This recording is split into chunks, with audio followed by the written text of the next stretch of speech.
राजा और तोता। बहुत समय पहले की बात है। एक राजा था जिसकी एक सुंदर तोता थी।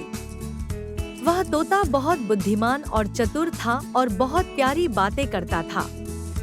राजा उसे बहुत प्यार करता था और हर दिन उसके साथ समय बिताता था।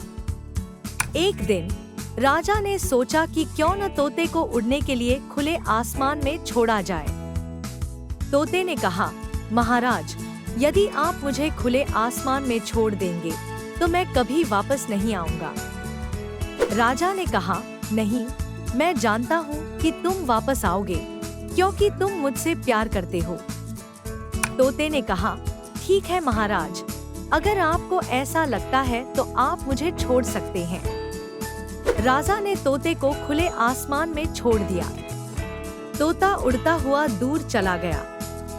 कई दिनों तक राजा ने उसकी प्रतीक्षा की, लेकिन तोता वापस नहीं आया। राजा बहुत दुखी हो गया और उसने सोचा कि उसका प्यारा तोता उसे छोड़कर चला गया। कुछ हफ्तों बाद एक दिन राजा के बगीचे में वही तोता वापस आया। राजा ने खुशी से उसे पकड़ा और कहा, तोता, तुम वापस आ गए। मैंने सोचा था कि तुम मुझे छोड़कर हमेशा के लिए चले गए हो। तोते ने कहा, महाराज, मैंने आपको कभी नहीं छोड़ा। मैं सिर्फ आसमान की सुंदरता को देखने गया था। मैं हमेशा आपके पास वापस आने के लिए तैयार था क्योंकि मैं आपसे बहुत प्यार करता हूँ। राजा ने यह सुनकर अपनी गलती समझी और तोते को गले लगा लिया।